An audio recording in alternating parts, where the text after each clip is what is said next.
What's up, everybody? It's Tuesday. We're getting tactical today. How's everybody doing over there in chat land? Got kind of an interesting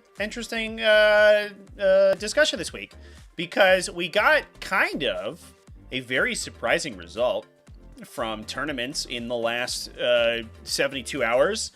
Very few undefeated Chaos Space Marine Eldar. In fact, no undefeated Chaos Space Marines across the breadth of GT40K, which is crazy. Very few Eldar, tons of Space Marines and Adeptus Sororitas, though. I had a video come out yesterday about it, Best Armies in 40K, and I think that it is relevant to talk about what's good about Space Marines right now.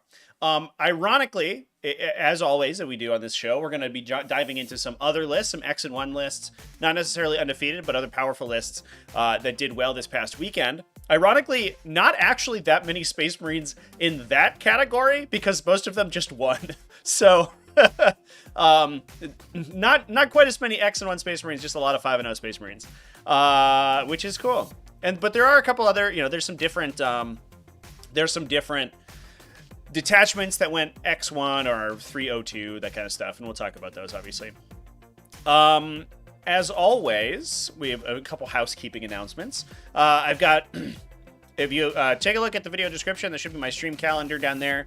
I've got streams scheduled for the rest of the week over on the Purple channel, including one after this stream goes dark. That's going to be at about 7 p.m. U.S. Eastern Time, so that's 3 hours from now. We'll probably wrap up around 6 here, have an hour break, and then be live over there on the Twitchies.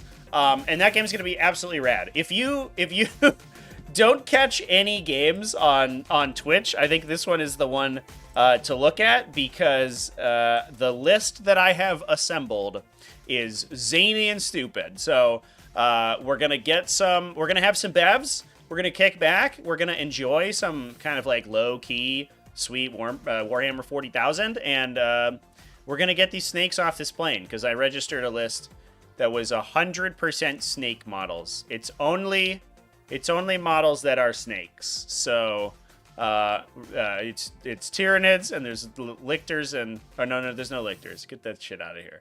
It's Trigons and Molochs and Raveners and that kind of stuff all over the game. Literally as many of those things as I could take, which is absolutely nuts. So that's going to be a super fun game. Please come hang out with me over there. It's versus Astra Militarum. We'll see how we do. I might get blown up, but I'm not sure.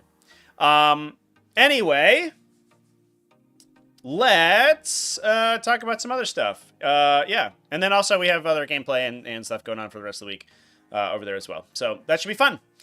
In 2 weeks as well, I want to remind everyone, it is on the calendar right now, but I'll have streaming events up for it next week, so you can get notified. I'm going to be streaming December 9th and 10th is going to be the Everwinter GT. That's a major level event, 100 players, held over here in Massachusetts. So we're going to be streaming that all day, Saturday and Sunday. Please come hang out with me for that. If you have enjoyed my stream coverage so far, Everwinter always puts on a good show, and they always do extra special stuff for the streamers. Usually we get our own rooms and quiet spaces and stuff like that, so it should be good coverage.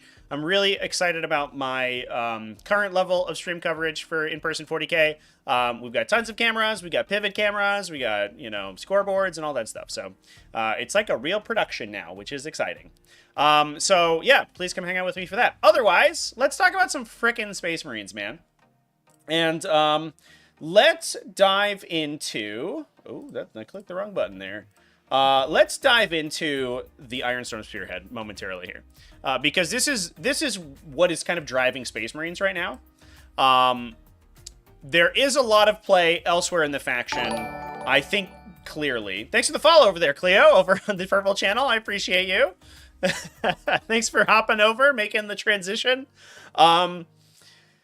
Yeah, we're live basically every weekday over there, by the way. So if you want tons and tons of 40K, we play 40K, we play Dark Tide, we make jokes. Oh, what is that? More follows? Hot damn. And all that stuff goes over to the replay channel as well, twitch.tv or youtube.com/TacticalTortoise TV later on in a week or two after they stream on Twitch. So just tons and tons of 40K content going on over on Twitch, and it's a super fun time. Anyway, talking about Ironstorm Spearhead. Most of the successful lists for Space Marines right now are Ironstorm Spearhead. The other detachments are effective. Gladius Task Force is good. Stormlance is okay. Obviously, if you're as good as John Lennon and you can roll a bunch of sixes like he can, then the what do you call it? The Vanguard Spearhead also okay. The other ones, maybe not quite as good. But Ironstorm Spearhead is what is beating people currently with math. Now, the power of the detachment is sort of threefold. The first one is that this detachment ability is super nuts. This is so funny because Games Workshop can't stop writing this rule. It's broken every time they do it. Since through like 7th and 8th edition. They've done this for like 8 years, and it's broken every time. And I don't understand how they keep writing it. You reroll 1 hit roll, 1 reroll, or 1 damage roll made for a model in that unit. It is not and, so you only get one of them, hit, wound, or damage, not hit, wound, and damage. That's a big distinction. You can't make multiple rerolls, but getting floating rerolls is super duper strong, especially in armies that can spam sort of low volume, high impact weapons. Part of the benefit for especially playing this detachment in Black Templars is that you get multi-meltas on all your tanks. So, or most of your tanks, all your Primaris tanks anyway. So, for 5 extra points if you want them. Inky's knocking stuff off my desk. Get over here, cat. God damn it. Whatever.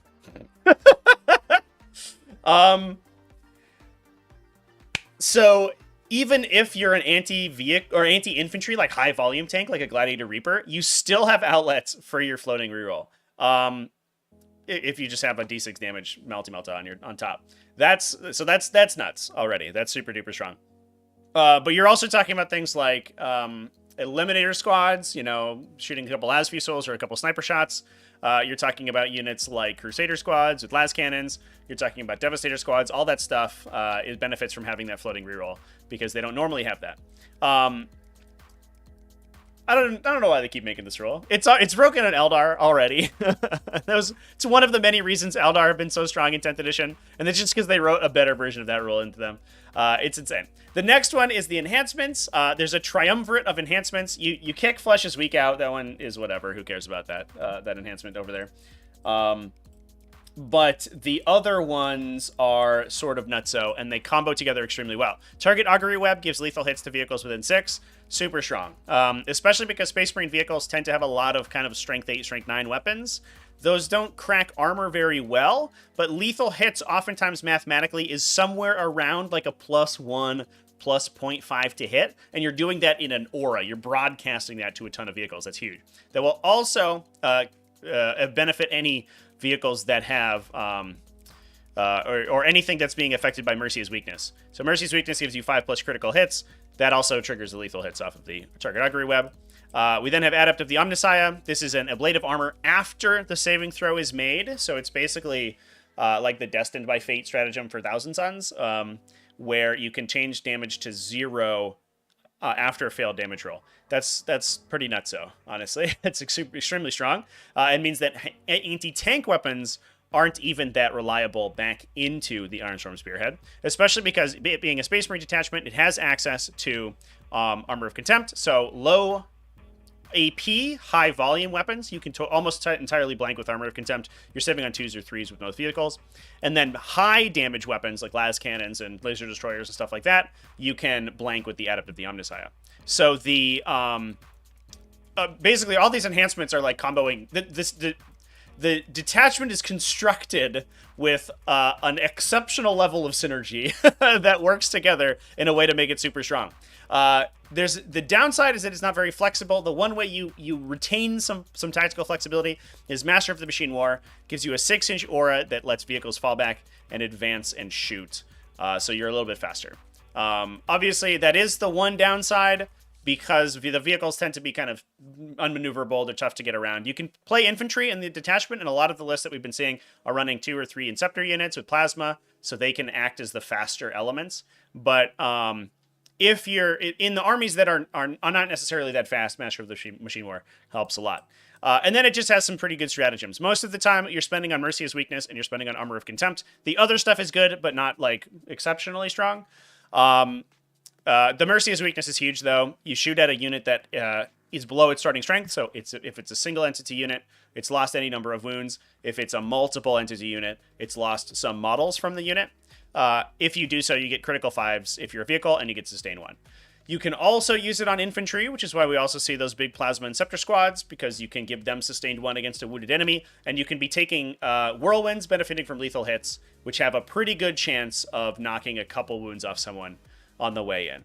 So it's really good. And honestly, I don't think I'm not like breaking any crazy news here. I think everyone thought that this detachment was going to be good when the Codex released. Turns out, whoa, it is. It's crazy. The detachment with Master Artisans and basically 1-to-1 crossover of all the old Iron Hands mechanics. Oops, knocked my microphone. Is strong. It's insane. That's crazy good. I think it's not as flexible as Gladius Task Force or as Vanguard Spearhead. So I think that there are situations where a good player will outmaneuver this army with a more flexible detachment. But I think at the sort of like upper mid level of competition, that's something that, these like professional, sort of like Art of War players are going to be doing, right?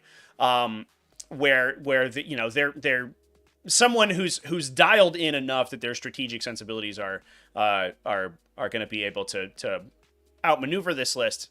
Can beat it for sure. But at the level where you're just bumping your armies together and trying to win with math, the Space Marine army will beat most armies in the game. And that's why Space Marines are seeing so much success right now, at least for this past week. Now, there might also be some sort of like metagame stuff that caused that to happen. I think a lot of people are still traveling after the World Championship, so we're seeing a little bit of a lull in competitive events. So, most of the events this weekend were sort of like 30 to 40 player 5-rounders, and stuff like Space Marines that tends to be very straightforward. It typically does better in those situations. That's not like a thing that there's not like a ton of science behind that, but it's those smaller kind of like super local events, I guess, where armies that have good math can tend to do well, and you're not being dominated by someone who's just like wildly like just sort of like 5-heading, playing 6D chess on you. And yeah, anyway, that's why Space Marines rocked it this week. If we take a look at, I guess I can pull up the undefeated lists real quick. We take a look at undefeated lists. We see tons and tons of Ironstorm Spearheads. My camera's tracking me right now. It's very scary. Only if the website loads, though. Now it's a white screen. That's exciting.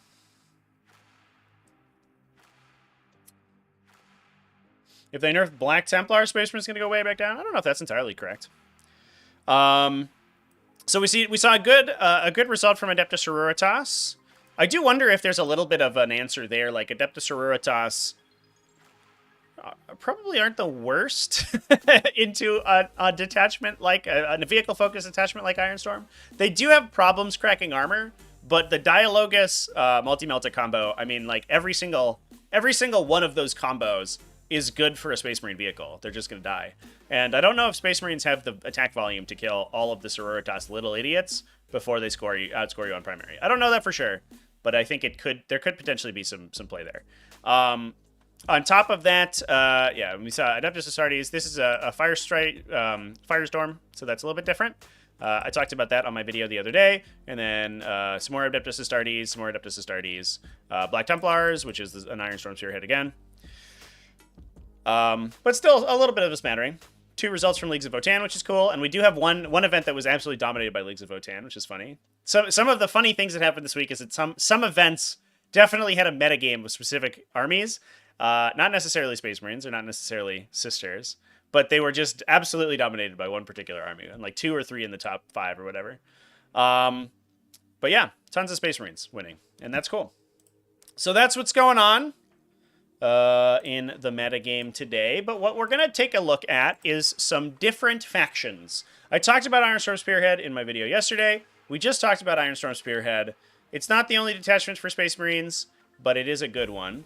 But there are a couple other ones that I think I want to point out. So let's push over to talking about some not 100% winning lists. Let's move over to the Bembel Clash right now and talk about some Space Wolves, because we got Animator over here, Jan Reisenauer, rocking a 302 record, technically undefeated, but 2 draws on the result, with Space Wolves. And this was WT scoring, by the way, so it was differential scoring. I don't know exactly how those 10s rocked out. They could have been, you know, it's a 5-point differential. So Jan could have been 5 above or below 5 points of his opponent. So he's within, they're sort of within 10 points, right? Of that difference. And the 2 players are within 5, so there's like a 10-point margin, I should say. And I don't know if that doesn't sound right at all. The players are within 5 of each other, but Jan could have been above that on those results. But he also took 2 20s and an 18. So his other games were incredibly decisive. So he's running all the Thunderwolves today. This is a crazy number of Thunderwolves. 3 Wolfguard Thunderwolf Battle Leaders, 2 Wolf Lords, and then Logan Grimnir. I think that we are probably taking 3 Thunderwolf Cavalry units. 1, 2, 3. There it is. 3 of 6. The full 18 Thunderwolf Cavalry. Plus... So Logan Grimnir, he's a Chapter Master, so he can join in with a Wolfguard Battle Leader. And then the 2 Wolf Lords also get Wolfguard Battle Leaders. We've talked about and seen this detachment in play, or this list, I should say, this list archetype in play. Obviously, for the Stormlance detachment, you get full advance and charge on everything in the army. You also have a Lance stratagem for mounted units, so you can use it on Thunderwolf Cavalry. So you can be +1 to wound, advancing and charging. Logan Grimnir once per game can pull out a full army charge and hit reroll in melee. Just massive buff to survive to offense. And then the Wolfguard Battle Leaders grant lethal hits to their units. So all these units are, on the turn that matters, potentially +1 to wound, full rerolls to hit, lethal hits. So the damage output you're getting from these guys is crazy. On top of that, you can duplicate the stratagem with the Wolf Lords. So you can't get the stratagem duplication with Logan. He doesn't have Rights of Battle. But the 2 Wolf Lords, or one of the Wolf Lords, I should say, can duplicate the Lance strat. So you can get +1 to wound on 2 units. Potentially Logan, I think he has like 6 3-damage attacks, and then also another Thunderwolf unit. And then they're also all getting full hit rerolls thanks to Logan's once per game ability, his feat. And then the Wolfguard Battle Leaders give you a Blood Surge move once per game as well. So just like a crazy amount of offense from this army, we have 1 unit with Hunter's Instincts. They're able to enter Strategic Reserve and Rapid Ingress on the bottom, or on the top of the first turn, because they treat it as 1 battle round higher when arriving from Strategic Reserve. So they always consider it to be round 2 or 3, basically, when they're coming in, which is nuts. We also have a drop pod. It looks like there's probably a Hellblaster squad in the drop pod. A big Hellblaster squad just to add some additional punch to the army. Kind of a problem solver. +3 Inceptor squads. A mix of Assault Bolters and Plasma Exterminators. 1 Scout squad for 4 deploy in the Thunderwolf Cavalry breaks. Pretty straightforward. Lots of deep striking. Lots of reserve play. You're starting with, what, a 250-point Hellblaster squad plus probably, I think these big wolf units are close to 400. They're 180, 290, 370. Yeah, 370-point unit in Strategic Reserve. So you're starting about 700 or 800 points off the table. Maybe closer to 900 with the Inceptor squads. And then just like sort of pushing super hard with the Thunderwolf Cavalry as soon as you have an opening. Pretty good. And if your opponent can't deal with that, it is susceptible to hard control, because these are mounted units, so they don't go through walls. It's not like a perfect army, right? They're survivable. They have 4 wounds each. They have a Storm Shields for an invuln save, and you can give them -1 to hit and wound with a stratagem, which you can duplicate because it's a battle tactic. I believe that's the case. Actually, I guess I'll double check that one. I'm in fact almost positive it is a battle tactic to to get -1 to hit and wound, ride hard, ride fast, battle tactic. Yeah. So you can duplicate that one with the Wolf Lords as well, so you can get 2 units at -1 to hit and wound. So it's difficult to shoot down, and they have a reactive move, so you don't necessarily want to shoot at them when you don't have to. But if you have fast infantry, they can rock up and just surround the Thunderwolf Cavalry units. And then if you don't shoot them, the Thunderwolf Cavalry just stand there for a turn, kill the infantry squad, and then are like, well, that was fun. So it is possible to be stopped and be in low score, which is probably why we saw Jan with 2 draws. But the lists where his opponent, the matchups where his opponent wasn't able to do that, apparently he crushed them. So there you go. There's some other Space Marines doing well. Now we also saw, if I remember correctly, we got a little bit of Blood Angels action going on here before we move off Space Marines. This is an Ironstorm Spearhead. I don't know how much we want to talk about Ironstorm Spearheads. Are we excited about them? I like the Blood Angels Ironstorm Spearheads because you get a big melee brick inside. You get this huge Death Company like Power Fist squad, which is cool. But otherwise, it's sort of like Ironstorm Spearhead stuff. The Stormhawk Interceptors was, I think, some technology that got picked up over the from the World Championship. Ennis Wilson was playing these. I don't know if they were widely played before that, but they're for going in and hunting down indirect fire and stuff. Like, it's good. It's 155 points. You get a bunch of D6 damage weapons and a Twin Assault Cannon, so a Twin Link's Devastating Wounds gun. So their damage output is okay. And then also they're super fast, so that's useful too. And 3 Whirlwinds. Nice. But we also saw an Unforgiven task force, which I'm going to find right here. So we're over here, East Anglian Grand Tournament. Toby Bennett went 4-1 with Dark Angels, classic Unforgiven. Oh no, this is a Firestorm. Oh, this is a different list. Hold up, were there 2 Dark Angels lists that I... What am I doing? This is what I get for not creating my notes sheet beforehand like a dingus. Maybe this is the one. I thought it was Unforgiven. All right, chat. Egg on my face. This Firestorm Assault Force is cooler anyway, so I don't even care. I played Dark Angels because the lion is a DILF. Somebody insert like a Tywin Lannister meme in there. Although he's not even playing Lionel Johnson, so I don't know what to make of this list title. He's running an Apothecary Biologus with Forged in Battle. So that is, if I remember correctly, oh, what did I do here? That is an auto 6 on a randomly a hit roll or saving throw. Yep, it is right here. So you after making a hit roll or saving throw, you can change the result to a 6. So it's not a dice substitution. You don't do it before you roll. You do it after. And the benefit of putting it on the Apothecary Biologus, the downside is that this combo is kind of expensive, but the upside is that you get a bunch of extra damage out of Eradicator squads.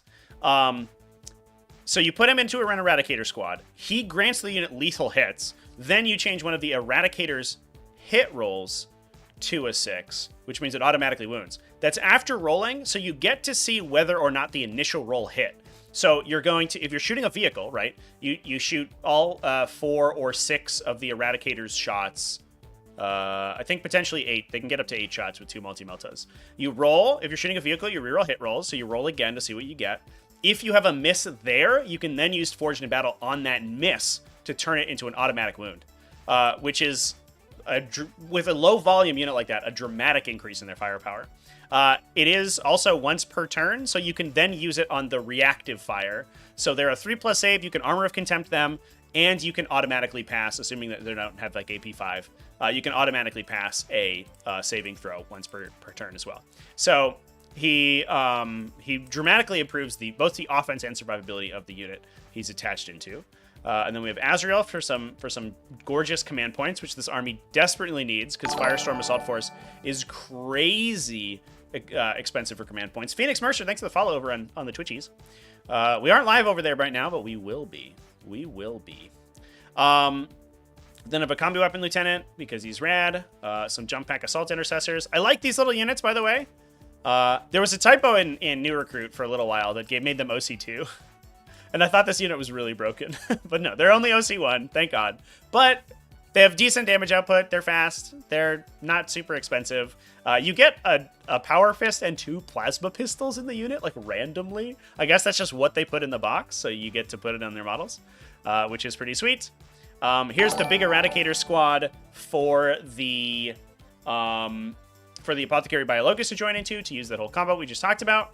A Ballistus Dreadnought, 3 Inceptor squads, 2 Plasma Exterminators, 1 Assault Bolter, pretty standard loadout. 2 Infiltrator squads, love to see those guys, to protect against enemy Space Marines. That's going to be, I mean, if you weren't already taking them, any Omni Scrambler effect to prevent Inceptors from dropping in 3 inches of you is probably solid gold right now. Because every Space Marine army, Space Marines are getting more and more popular, and every Space Marine army has 3 Inceptors in it. You have to have defense against Inceptors, otherwise they will ruin your day. Absolutely ruin it.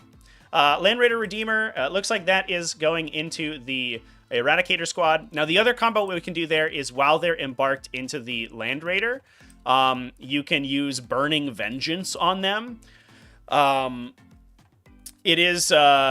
It then lets you disembark that unit and return fire. So it has like a 21-ish inch threat range off the Eradicators because they have an 18-inch gun and can disembark 3 inches. It's not quite that much because that's only the front guys. But the rest of the unit, if you're shooting melts back at them, the rest of the unit is automatically going to be in range. You can then, because the Forged in Battle combo is once per turn, you can also use it to get a lethal hit out of yourself. In response with the Burning Vengeance shot. You can then use Rapid Embarkation end of fight phase to jump back into the transport. So they can they can't do both in the same turn, unfortunately, because you can't disembark and then embark in the same turn, according to the stratagem. But you can disembark and shoot something to death, and if your opponent doesn't kill you, you can then embark again, end of their turn, end of their fight phase, and then you can move and the transport and disembark on your turn, so you get some extra use out of that. So that whole brick, the Redeemer plus the Eradicator brick, is super lethal. It's hyper dangerous, especially against monsters and vehicles. It's very maneuverable, and it's super tricksy because you can be jumping in and out of transports multiple times over the course of a round, which is very cool. We then have some Outriders. Ooh, that's cool to see. They can get +1 to wound in melee thanks to Crucible of Battle, so they actually kind of slap a little bit. It's a sort of worse version of Honor the Chapter, but you know, it is what it is. Sometimes you take what you can get. We have a Sternguard Veteran Squad and a Scout Squad. Good stuff. That's cool to see. And I think that Sternguard Veteran Squad is probably where Azrael's going to give them an invuln save. And he gives them Sustained, if I remember correctly, as well. Nice! Alright, chat. I thought that was Unforgiving Strike Force, but it wasn't. Is there an Unforgiven somewhere? Now I'm gonna... Oh, there is! Oh my god, there's so many Dark Angels! Where did they all come from? Okay, just kidding, chat. There was an Unforgiven this whole time. Steel City GT, Matt Goliger 4-1 with Unforgiven. I'm not a crazy person. I do remember that there was an Unforgiven task force. I just clicked on the wrong event and found Dark Angels anyway. This one, we're rocking big old Terminator squads. A Terminator Ancient with the Pennant. So that's a, all right, I'm going to quote myself here, and then I'm going to check if I'm right. That's a 6+ Feel No Pain, converts to a 4+ when the unit is battle shocked. All right. Everybody place bets on whether or not I quoted that rule correctly. For the unit, for the attached unit while he's leading.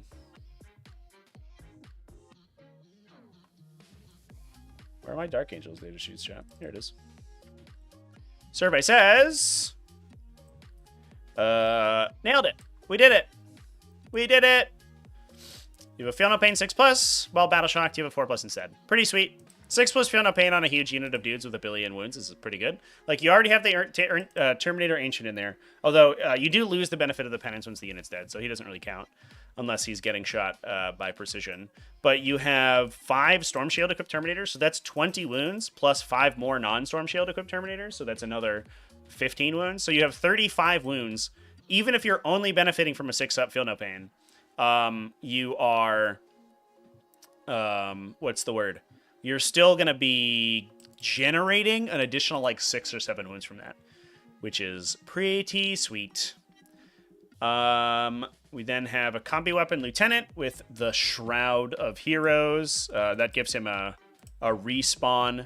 He gets additional wounds back if he's battle shocked when he dies. We then get 2 Eradicator squads, 1 big Hellblaster squad. So that's for Azrael to jump into to grant his nice his invulnerable save and his sustain hits. 2, 3 Inceptor squads, normal stuff. It is kind of a travesty if you play Dark Angels and you take an Assault Bolter Inceptor squad. I feel like you should be contractually obligated to play Plasma Exterminator Inceptors, but it is what it is. We also took Onslaught Gatling Cannon Redemptors. Oh, no, we didn't. No, we took Macroplasma. That's good. Whew. It's the heavy Onslaught that replaces their Plasma, which that's not what we took. And then 2 Scout Squads. So pretty sweet. I think relatively straightforward build. We just have a huge Terminator brick. It's super hard to kill and a billion OC. It gets... I don't think they have their command squad has a pennant baked in. But you are +1 OC, and you kind of like don't care about... Oh no, it does have a banner baked in. Did we take it? Sure. Apothecary, Deathwing Champion. Don't know if there's another pennant in here. Oh yeah, Deathwing Ancient. There he is. Yep. So they're +2 OC, which I believe, because if you're battle shocked, OC replacement effects occur first. Although that doesn't matter for this unit. They become OC1 anyway, because of the Unforgiven detachment ability. Yeah. So even if they're battle shocked, they're OC3. Ooh, that's pretty good. And then they have, between 3 and 4 wounds apiece with a 6+ feel no pain, and you regenerate 1 per turn. So just this hugely good at shooting. They have several they have 2 assault cannons. No cyclone missile launchers, it looks like. 2 assault cannons, a bunch of chain fists, a bunch of storm shield thunderhammers. They're just wandering around the table. They're backed up by a bunch of eradicators and inceptors and a huge Hellblaster brick that you're just going to use to problem solve.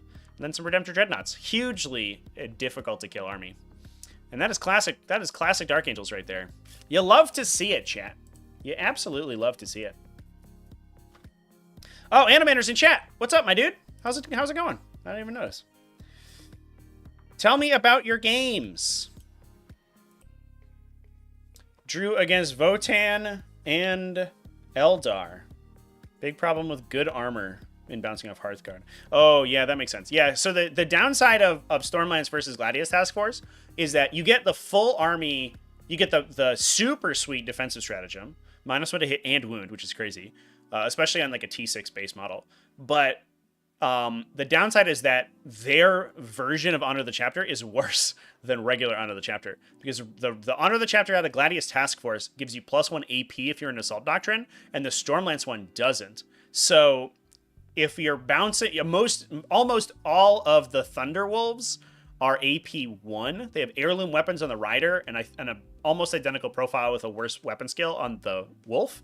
So if you're Armor of Contempted or you're Void Armored, they go to AP0, and you're just hitting their normal armor. The Thunderhammers help a little bit, but they're still on the AP2, and you're just kind of fishing for devastating wounds, and that's really unfortunate.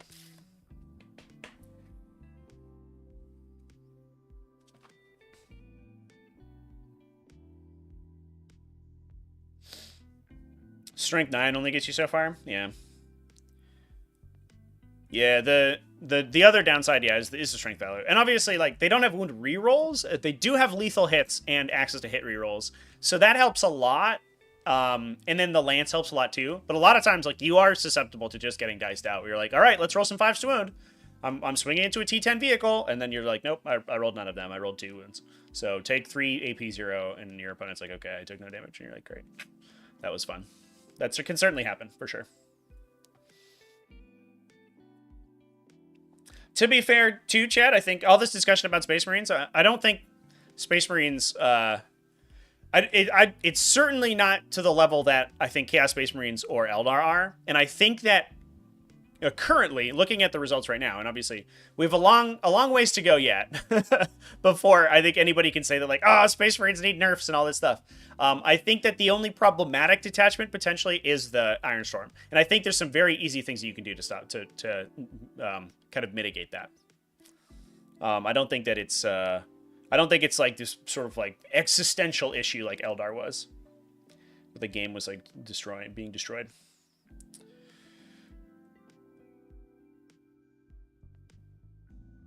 Friendship ended with Redemptors. Landspeeder Vengeance's new best friend. Gotta get those good Landspeeder Vengeances for sure. Any good Raven Guard lists? I think, are we talking about, I don't think, there's nothing Raven Guard specific. I haven't seen any Vanguard Spearhead lists do well so far. That seems like a John Lennon special, so if you're as good as John Lennon, then you can play that detachment just fine. Otherwise, it's maybe a little bit tough.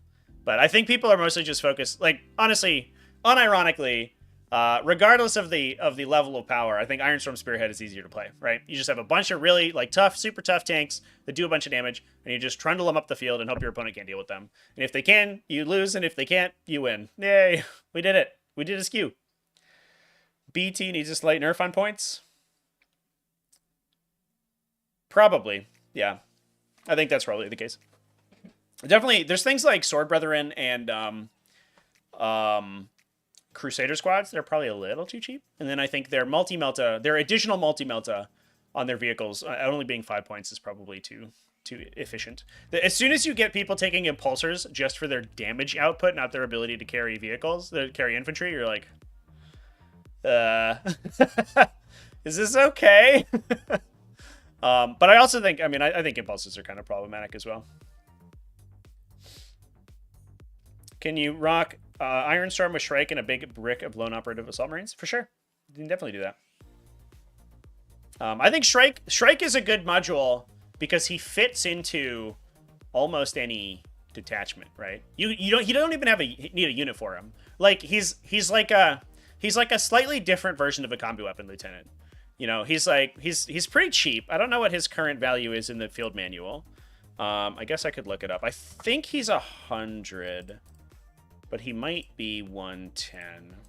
And he's a lone operative. He's hyper fast, and he's just a character assassin. That dude, like any of those sort of medium weight, like 4 wound, 5 up invuln characters, that dude would just kill them. So if you're not focused on the other characters in the other chapters, I don't think Raven Guard is bad. Shrike is definitely a benefit of taking Raven Guard. It's just sad that like you compare them to like salamanders or something, and you're like, oh, it feels sad. Caven Shrike is 100 points. Oh, I nailed it. Woo, let's go. Munitorum says 100, chat. 1 Hunsky for him. Website is in the description. It's Best Coast pairings for the lists. Paired versus Necrons. Your army died all primary to the Necron warriors. Thunderwolf Cavalry killed Lichguard in 1 go? Was it 1 unit or 2 units? That's nuts. Woof.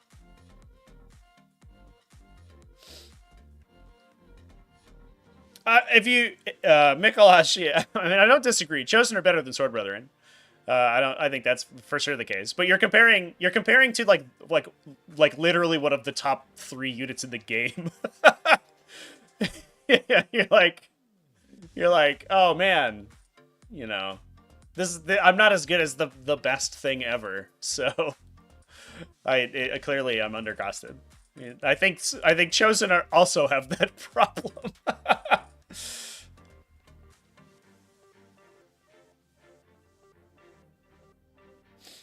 Shrike, Firestorm assault with Vanguard veterans with 10 flamer pistols. Vanguard veterans are they get pistols, yeah. It's the foot Vanguard that are, and the standard assault that are legended, right? But the Vanguard veterans are not, because they have a kit. It's hard to keep track now. There's so many Space Marine units that I'm like, hey, can you take that? That does sound pretty good. Although, to be fair, like, Infernus Marines are so good. And I think if you're trying to run Firestorm, you're like kind of shooting yourself in the foot not playing Salamanders. The other detachments, I think, outside of... I think Stormlance is basically locked in as being a Space Wolves detachment. And Firestorm is basically locked in as being a Salamander's detachment. I think you're hamstringing yourself too much not taking those armies. Any number of models get a hand flamer in a Vanguard veteran squad. That's pretty cool. That is cool. I don't think it's as good as Infernus Marines. But that might be worth a try in Salamanders, actually. Hold up. Is that good? Wait a minute. Wait a minute. You might be onto something here, chat. Oh, I clicked the wrong button. So these guys... So usually you play Infernus Marines and you take them in a transport, right? So either a drop pod or a Land Raider. Or even a Rhino. It doesn't really matter. And then you point Vulcan Heston at someone, and then you tell them to reroll all their wound rolls. And then you use the strat. But if you just do it with Vanguard veterans, you save points on the transport, and you're more flexible. Melee SW will ever come back that's not just spam cav and Stormlance? Melee SW is my playstyle, but it's awful in 10th. Yes, I have enough cav. Oh, look at you all.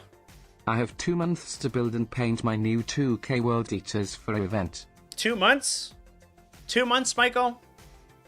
That seems fine. You just dry brush lots of red.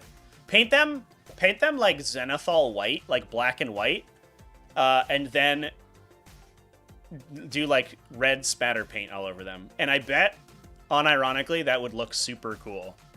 Like real Sin City style, you know what I mean? Where it's like very muted colors, except for like really bright red on axes and stuff. And I bet that paint scheme, you finish in like a weekend. I bet you do that in like an afternoon.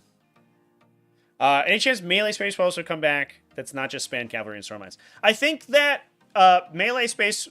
Well, I think to be fair, right? The question deserves a little bit of a reframing, because I think Space Marines in general are always going to be a hybrid army, right? And you can build for melee Space Marines, but you're going to be sort of like hamstringing yourself beyond building a combined arm Space Marine list. I think the best Space Marine lists right now, and that's evident by a lot of the things we're talking about right now, the best Space Marine lists are ones that are function both in the fight and shooting phase. So a Stormlance is the one detachment where you're like, oh, I'm just 90%, like 99% fighting. I think that if you don't want to play Stormlance, you're really hurting yourself not running like, 60-40 melee to shooting or 50-50 melee to shooting. But I do think that Space Wolves have non-Thunderwolf Cavalry melee units that are super good. I think that it's not really a melee unit, but the Wolfguard Terminator brick, the Fire Discipline brick in Gladius Task Force, is super good. It's like a side grade from the Aggressor brick. It's more expensive, but you get anti-tank weapons inside your Fire Discipline brick. So you're firing multiple Cyclone missile launchers that reroll wound on 5s, like lethal hit on 5s, explode on 5s. That's crazy. And then also that unit is rocking tons of Power Fists and Thunderhammers, right? I think that Ragnar Blackmane in Blade Guard Veterans, or even in Blood Claws, is nuts. Ragnar Blackmane is so good. That man is incredible. And I think what was the character we were looking at the other day? Was it Ulfric? Who's unironically just like kind of really good and makes his unit super, super sick against heavy armor. Let's double check here before I misspeak myself too much.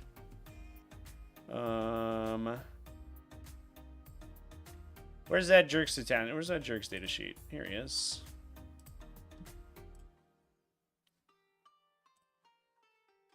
Yeah, Ulrich over here, right? Start of... Oh, God. Shit. All right. Start of the fight phase selects an enemy unit within engagement range of his unit. You get reroll hit rolls of 1. If it's a character, monster, or vehicle, you get full rerolls against it. He does only attach to Blood Claws, Grey Hunters, Long Fangs, Wolf Guard. So you could put him in a Wolf Guard unit probably. He doesn't get into Blade Guard veterans and stuff, which is a little bit sad. But like that ability is really strong. This dude rules. So I do think that there is a lot of play with melee Space Wolf units. You just can't take only melee Space Wolf units unless you're playing Stormlance, I think. You're gonna want to take hybrid units. You're gonna want to take, you know, Inceptor squads and you know, some indirect fire and some artillery stuff to cover your approach while these guys rock up in transports, where like Ragnar Blackmane and this dude is like coming up in rhinos and threatening your opponent and then blowing them off the table in the late game. He also has an AP2 Crozius. That's like really good. You can get that to AP3 with Honor the Chapter. 5 attacks, full rerolling, AP3 plus 1 to wound. 2 damage. Like, this dude by himself will kill a Space Marine unit. Jesus. Ulrich the Slayer. You do sure slay. He also gives everybody leadership 5. That's pretty good right now, actually. Play more Ulrich Space Wolf players. This dude's super good.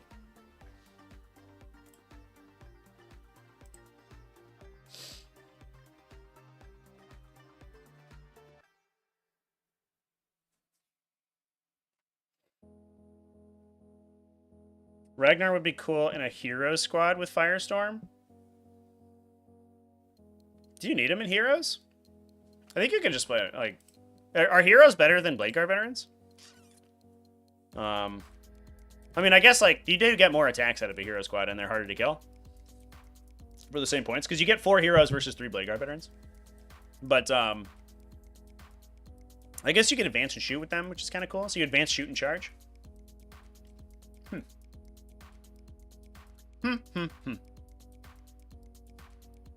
Would like for one day Azrael to go into company heroes. Oh yeah, is that yeah? There's no out for that, right? The special characters, the special non-compliant characters, don't go into hero squads because they don't. Yeah, they don't have it in their beta sheet. Somebody was telling me the other day, they were like, Vulcan Heston can't go in hero squads, and I was like, excuse me, my man, it's just on his data sheet. He's like, no, all the special Space Marine characters can't go in because it doesn't say it. I was like, but it does. He's in the Codex. Where are the special characters? Oh, I have no idea.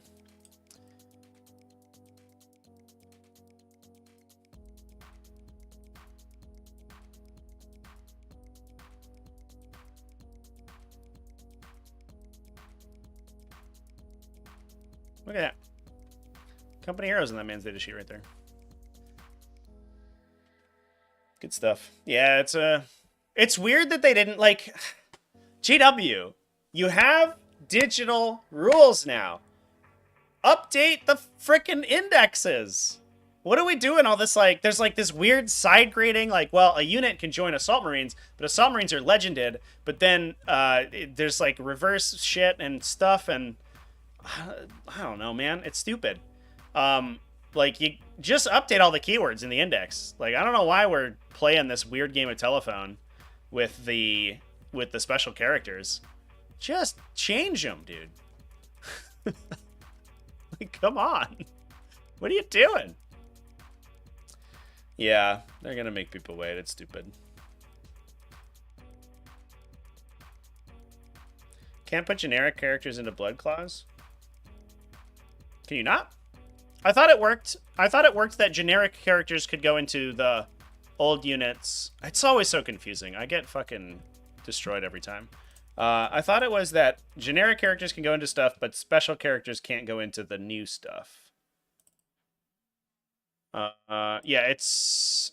Oh, anything that could be attached... Yeah, it's anything that could be attached to an Assault Squad. And the Assault Squad datasheet, if I remember correctly, says that anything that it can attach to... something, right? Is it Assault Intercessors?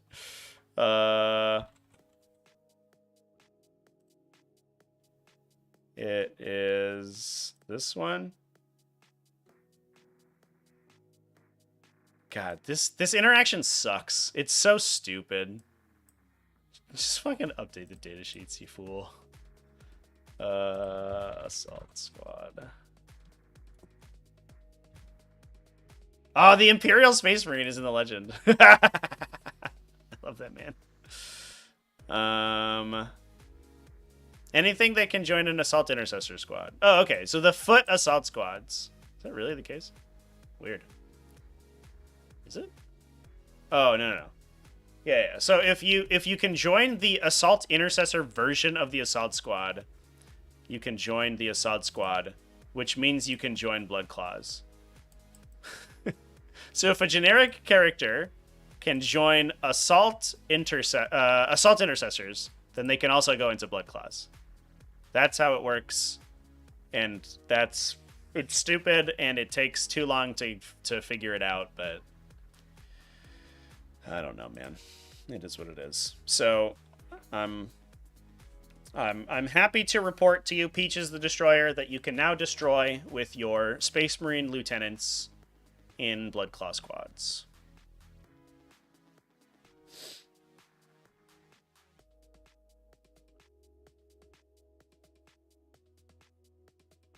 Yeah, it's really dumb. Yeah, it doesn't matter that the unit is in Legends. You can't put the unit in your roster if you're playing competitively, but you still refer to the datasheet. The rule is still valid. So this wouldn't do anything, right? If it didn't refer to this datasheet.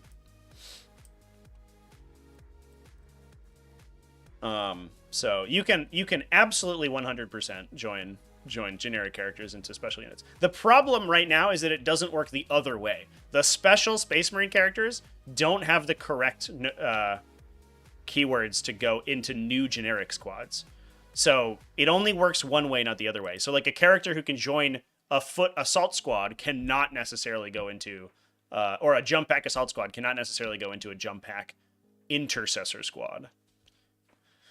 Which is confusing. I don't know. I don't want to talk about this anymore. It makes my head hurt. Oh, Jesus. Does an Impulsor get lethals on a firing deck Hellblaster if they have a lieutenant? No. The Impulsor doesn't have a lieutenant in its unit. The Impulsor, the Hellblasters, the way to think about firing deck is this. This isn't the way to think about it. This is the way it works. The Hellblasters are not shooting out of the transport. The crew of the transport has taken the Hellblaster's guns and stapled them to the side of the Impulsor. So the Hellblaster profile and their unit composition and their special abilities have no bearing on what the Impulsor does. Anything that affects the Impulsor is affecting its attacks, but it just takes their weapon profiles and uses them itself. So you don't get any other special rules there. But, for example, if you're playing Ironstorm Spearhead, which we were just talking about, and you're in range of a target augury web, then you get lethal hits because the Impulsor has lethal hits on its weapons.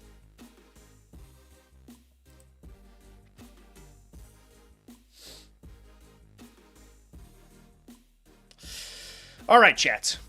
This is an interesting discussion, but I think that we are Space Marined out. I'm Space Marined out. I don't know about you. I want to talk about Tyranids. The biggest event of the weekend, at least I'm pretty sure it was. I'm gonna say that, and if I'm wrong, someone can correct me in the chat. The biggest event of the weekend was the New Zealand Team Championship. This was, I don't know how many people are on these teams. It looks like 5. It was a 16-team event with 5 players per team, and it had some interesting results. Now, obviously, this is a team event, which means that the lists included and the compositions that we see played are different than a singles event. They are valuing inherently different things. Because in the team event, this looks like, I don't know if this was WT style. No, it looks like it was WTC style. So you are going through a pairing process with your opponent's team, and you are taking specific list compositions in order to defeat particular matchups. And then you're trying to put those matchups into enemies that you think you can get big wins off of. So what we typically see is we play some relatively non-standard lists. So this is the winning list, right? We have Chaos Space Marines, normal stuff. That's fine. Space Marines, normal stuff. Ynnari, sure. And then we have like a Tyranids. That's a little bit funny, but here's what Tyranids do, right? Tyranids don't kill anything. But what they do is score 1 billion points. So you put Tyranids into matchups where you're like, I don't know if we're going to win this one, but I want you to put spore mines everywhere and use those spore mines to score secondaries. And John over here is like, yes, sir. You got it, team captain. And then the Tyranid player goes and rocks his games. And would you look at that? Goes 4-0-1 with a 22 18s and a 14 win on his record. And no losses. That's impressive, and that's because they're putting Tyranids into matchups where they think they can get these huge 20-0 victories. So we are going to talk about some relatively non-standard lists, but it is the largest event of the weekend, so I still want to talk about it. And there were 2 undefeated Tyranids, so of course we're going to talk about it. There's no Tyranid bias here, I swear. So this is the number 1, Stephen Bedford, at 5-0, 2 20s and a 19 on his record, big wins. And he's running 30 Gene Stealers. I have to play this list, by the way, chat. I haven't done it yet. I'm playing Snakes instead. But I have to play this Gene Stealer list because I have to see what the hype is about. 3 units of 10 Gene Stealers with 3 Broodlords in them. So they get Big Scout, they get Devastating Wounds, rerolls of hit and wound rerolls of 1 if they're targeting somebody on an objective. They have Redeploy as well, which is pretty good on the Gene Stealers specifically, because you can't redeploy. What am I trying to say here? You redeploy and then scout move, I believe, is how the thing works. Or you can choose the order. I don't remember. But because the Gene Stealers have scout moves, they can sort of like couch where they redeploy to. Whereas if you're using it on units with forward deploy, so if we were taking a bunch of Von Ryan Sleepers, for example, which we still are, then the Von Ryan Sleepers, when they redeploy, they have to go back to your deployment zone. So the Gene Stealers have like a little bit more flexibility when redeploying. That said, what you can still use it to do is put all the Von Ryan Sleepers and I think we have Death Leaper, right? Yeah, and Death Leaper like way up in the front, and then if you lose the roll to go first, you can just pull them back. And then the Broodlord, the Gene Stealers move, Scout move 8, they advance and charge. So if you have stuff on the line, the Gene Stealers can just get you in the first turn and kill you. And then there's a Haruspex, Maliceptor for some big chunky boys, 2 units of Zoanthropes. Cute thing about the Zoanthropes is that you can strategic reserve them turn 1 with seeded broods if you don't need the CP anywhere else. So you can put Zoanthropes in strategic reserve and then you can pop them out the sides and shoot people on the first turn. So even if even if you don't have any long range guns in the army, they still have to respect your shooting because you can randomly just like pop out of anywhere and kill them. You can also use them to go into reserve with the return to the uppy downy strat for them. So that's pretty cool. We also got some Chaos Knights undefeated. Boop, boop, boop, boop, boop. It's a bunch of brigands. What a shocker. No demons in this one. We're just taking literally every single war dog. He's... oh yeah, 13 Havoc launchers. I thought this meant that they were like Chaos Space Marine Havocs in this list. It's like, how is that possible? But I like that he's just written out what the list has. The TLDR version, 6 shooty, 6 fighty, 1 sticky. Done. What makes it sticky, though? Man loves his war dogs very much, you know what I'm saying? Mark Budel with Death Guard.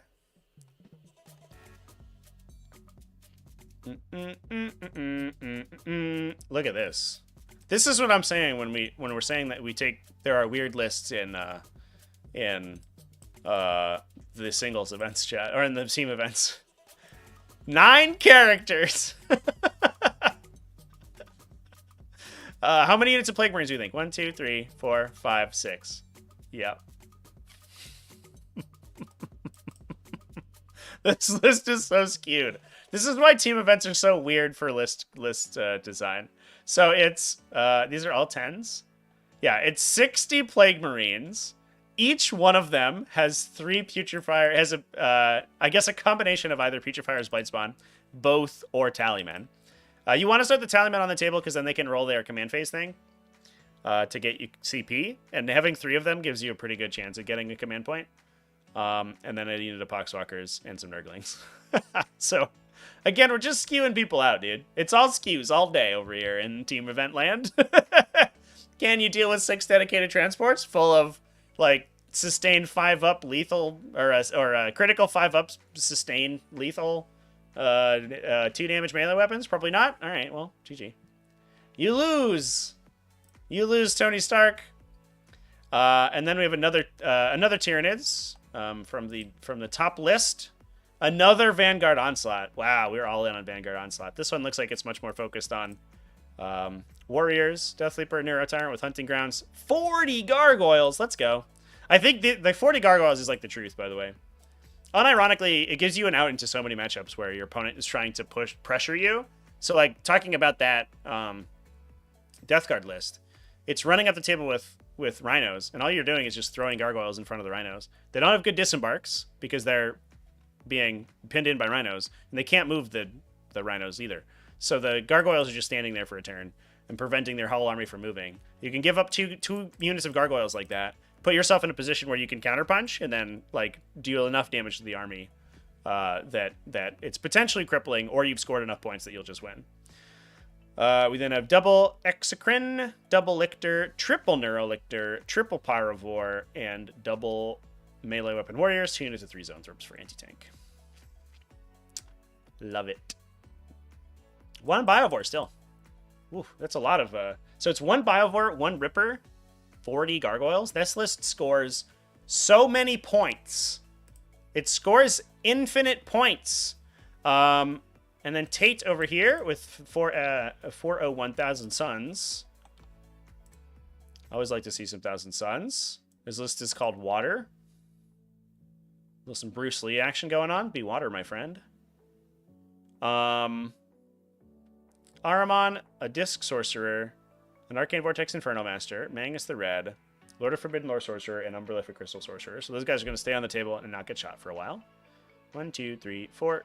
Is this only 4? 1, 2, 3, 4 units of Rupert Marines. 1 of 10 for Ahriman to go into. The rest of them just bolt gun units. 1 Rhino, probably for Ahriman squad. 1 Megalith Vortex Beast, because it's cool. 2 units of Zangor Enlightened, or 3 units of Zangor Enlightened for trash. A unit of Cultists, more trash. Yeah, so just focusing on scoring again. The Cultists are again, really good for board control, because you can scout move them and then double move them off the table. So they can move, like, 24 inches, maybe, on the first turn. With the Lord of Forbidden Lore. And then they just, like, pin your opponent's army in their deployment zone. If you get good secondaries on turn 1 as well, then you can, like, score... You can get, like, an 8 or a 10 turn 1. Pin your opponent's, like, important transports and stuff in their deployment zone, and then when they kill the Thousand Suns Cultists, you get a command point. So it's, like, all upside. The good turns for the Thousand Suns Cultists are like, unbeatable. This unit, it's a little random, because it depends entirely on whether you go first and how good your secondary draws are, but there are turns where Thousand Suns Cultists immediately win the game on the first turn, just because they can be so aggressive and score so many points. It's crazy. And then following those up with a bunch of Zangors. I think we're probably, like, locking in deploy teleport homers is what it feels like for this list, because we have so many trash units for it. Good stuff, chat. All right. We have knocked out a bunch of lists. What do we want to look at? Does anybody have any preferences on what we try to prioritize moving on?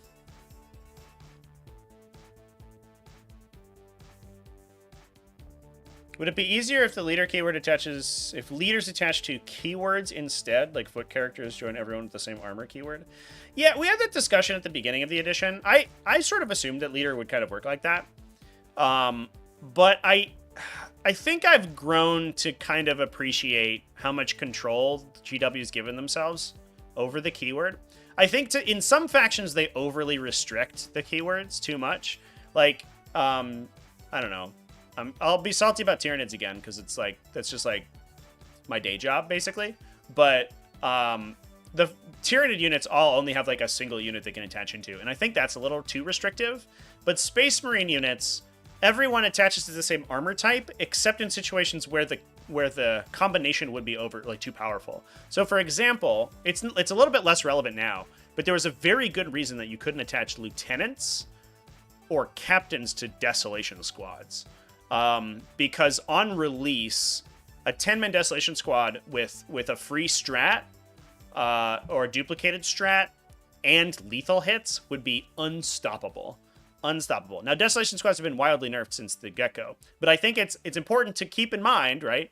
Games Workshop undercosted them wildly for no reason, but they identified that there are character and unit combinations that are too strong, and that would become ubiquitous within the faction. And so I think being able to say we're gonna keep that one. We're not gonna do that one. I think it's so healthy for the game, in my opinion. I thought it was weird that like things were very restrictive and there was like less creativity, but I think that as they release more stuff and as the metagame kind of develops, I appreciate more that they put extra thought into the system and making sure that not every like ridiculously broken combo is available to everybody.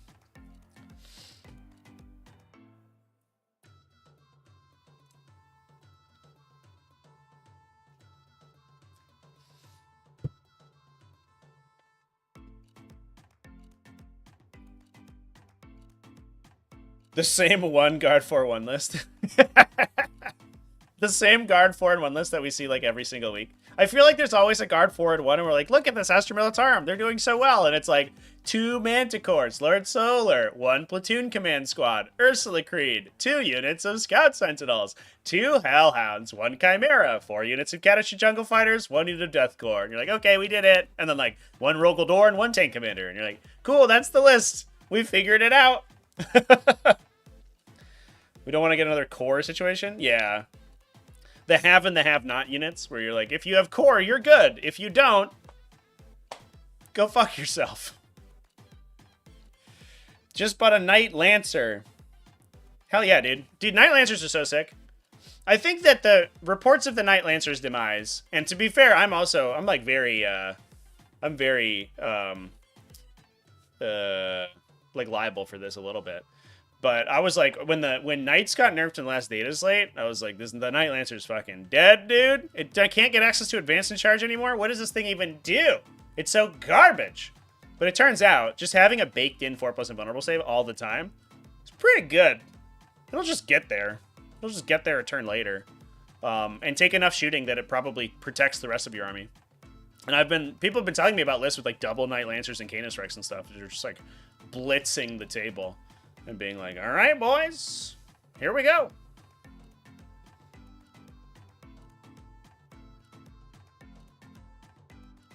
Imagine if you could attach to company heroes without a captain.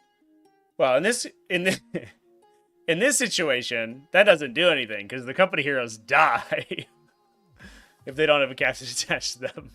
Those guys they just leave. They're like, I'm going home. I don't want to be here anymore. That is how it works, right? They die if there's no captain attached. Or is it they die if there's no character attached, and then there just has to be a captain? Where's that unit? Where's that stupid unit? They're so weird. What a weird unit. I'm glad they're seeing play. I don't know if I'm entirely sold on them, even though people are liking them. They're like, I don't know. It's a lot of wounds. And they're hard and they're weird to kill. But they don't have an invuln save, so I don't know. Oh yeah. If they don't have a captain or chapter master attached to them, they are destroyed.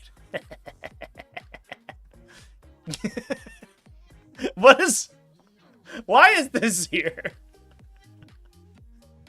It's so weird that like not only like you can take them. It's fine to take them without a captain or chapter master, but yeah, they have to attach. If they don't attach, your company heroes go home. They take their toys and they go home. I don't understand that. Like you're already so incentivized. Like the only reason to take them is so that you get -1 to wound. I think if they weren't -1 to wound, this unit would be hot garbo, right? You're paying like 26 points per model for a unit of idiots who are like just regular guys. I mean, I guess that's like pretty good value. But is it like they could be Inceptors and actually score you points? But that points value for a unit with -1 to wound is pretty good, right? And I don't know if necessarily you would take them without a captain. Maybe you would. They do have that cool 3 damage sustain 2 heavy bolter. It's a cool bolter profile, but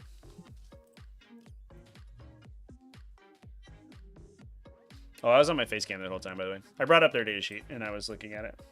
Sorry. I forget. There it is. Look at that. They must attach a captain or chapter master. If they don't, they are destroyed. You could just say that you can only include them in an army with a captain or chapter master. But no. You can, but they die if they don't attach to it. And you can take them with a captain and not attach the captain. Or I guess you have to. So if you take them with the captain has to attach into them. You don't even have the option to not do that. Weird. What a weird unit. Whatever. They're cool. It's fine. All right. A bunch of people wanted to see Drukhari, so let's find some Drukhari to look at. Let's find some Drukhari. We might have to dig a little bit. I don't know how well Drukhari did.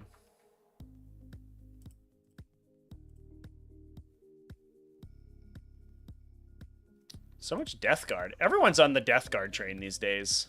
Hot damn. We got a 3-2 from the 2D6 GT. Marius Warzin was 3-2 with Drukhari.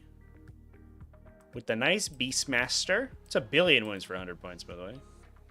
Urian Rakarth, who's a Chad. He regenerates his unit if you can't kill him, and then he regenerates himself if you do kill him. On a 2+, comes back to life. He's a once per game devastating wound flamethrower, which is cool. 2 units of Cabalite Warriors. Those are going in Venoms to split up. 1 Raider. 1 unit of Mandrakes. 2 Chronos for regenerating things. Only a single Ravager. 3 units of Scourges. 1 with Heat Lances. 2 with Dark Lances. 3 Talos. 1 Void Raven Bomber. Lots of vehicles in this list. Does this give up Bring It Down? Each of these units is 4 points, right? So that's 12. He's 3, so 15. Definitely does give up Bring It Down. Like, in a big way. But really focusing on the Talos today, I guess. That's cool. And clearly it's working out. All Drukhari Haywire Blasters. Hey, that's another piece of technology, right? They're anti-vehicle 4. Anti-vehicle 4, is that right? And devastating. So they do tons and tons of devastating damage to vehicles. So if you're worried about those Redemptor Dreadnoughts, dude, these guys will clear them out. Just come in, full hit rerolls, roll a bunch of force to wound, everyone's dead. They're blast, and their strength sucks. I think they're strength 1 or 2. But they just fishing for 6s to wound anyway, so they're probably good for a couple devastating wounds on most infantry units too. They're not, like, worthless. I like the profile. I kind of wish that there were more profiles like that. I'm sorry, they're not blast. They're not blast. I think I'm thinking of maybe the Harlequin one. That's my bad. I apologize. But they are still 2 shots. Strength 3. But 3 damage. Yeah. Oh, but twin linked. Okay, yeah. So it's 2 shots. You give them a pain token. So 4 shots total, and they're full rerolling. Hits and wounds. And do 3 damage apiece automatically on a 4+ against vehicles. So you're very likely to do like 9 damage to a vehicle with 2 Talos. Does good value right there. Plus they have twin linked flamers as well. Good stuff.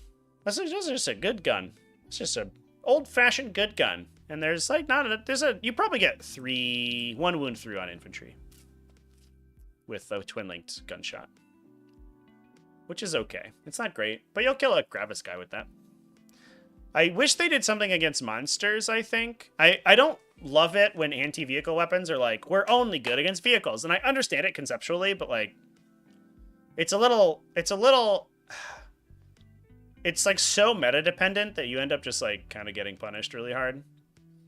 I played Iron Fist for a little bit in 8th edition, and that list, like, if your opponent had any vehicles, it would just kill them all immediately, but it did nothing against monsters, and so it was like, well, I'm just worthless against these other big things that have the same stat line, but have a different keyword, so a little weird. It didn't feel too bad, because monsters were kind of rare, but it does, I don't know, it doesn't feel great. It's a cool list, though. It's good stuff. Where's the cat? She knocked some stuff off of my desk and then went to sleep, I think. She'll probably be around tonight if you come on the Purple Channel stream. We've got a cat camera set up and everything, and she loves to hang out in the tower while I'm playing games. Company champions are just better Lich Guard. Are they? Is that accurate? They're cheaper Lich Guard. That's for sure. They're much cheaper, but I don't know if I would say different. Maybe not necessarily better. Like, a whole Lich Guard brick's like 400 points and regenerates 1 billion wounds and everything.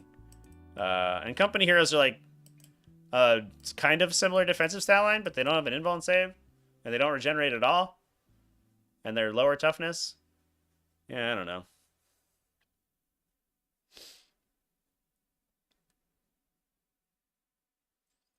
And then you have vehicles that are actually monsters. Yeah, the weird part was when like battlesuits were monsters. Who remembers that? The weird part was when battlesuits were battlesuits and they weren't affected by anything. And then the weirder part was when they were monsters. When you would get poison against Riptide because it had a guy inside. You're like, okay. Weird stuff. I appreciate the poison is largely anti-infantry now. All right, let's take a gander around some other factions. Oh yeah, we had some. I mentioned earlier that there were some events that were totally dominated by single armies. This one, the ITA singles, had 2 Leagues of Votann in top 3. I don't believe that I talked about this one on stream because I think I talked about Terrence Tsoy's list. This one is Double Call. This is David Truman, by the way. It's 1970 points. Good year.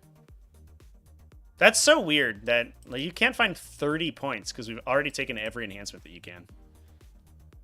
That is the downside of the new point system, but clearly it's not 30 points down is not hurting David anymore.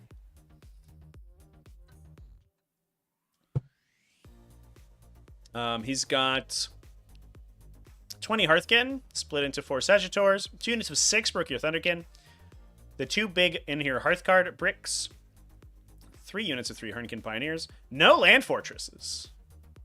Wow, this is like all ground units. Holy crap. Okay.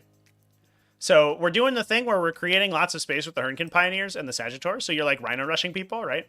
Where you have this just mass of scouting vehicle and mounted units.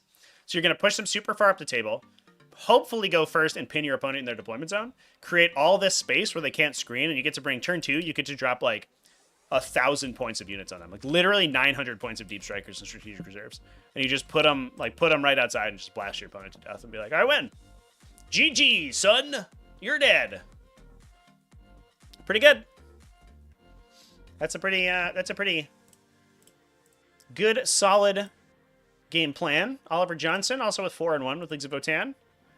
The list is for shirtless, burly men only, dad bots, and beer bellies allowed. How many? All right. With a title like that, how many Chthonian Berserks does this list have, do we think? I'm going 30.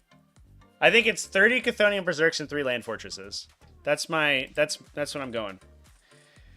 Anything fun happening with Tyranids this week? Like with Tyranids in general? Or are we playing 18 Raveners and 6 Trigon kits in 2 hours, from an hour and a half from now? Because that's fun and cool. All right, here we go. You ready? Let's find the answer. Oh, it was 30! Let's go! In 3 land fortresses. Oh no, 2 land fortresses. One of them's just one of them is just jumping off the side. It's just rapid ingressing off the side of the event. The side of the table. Oh yeah. This list rules.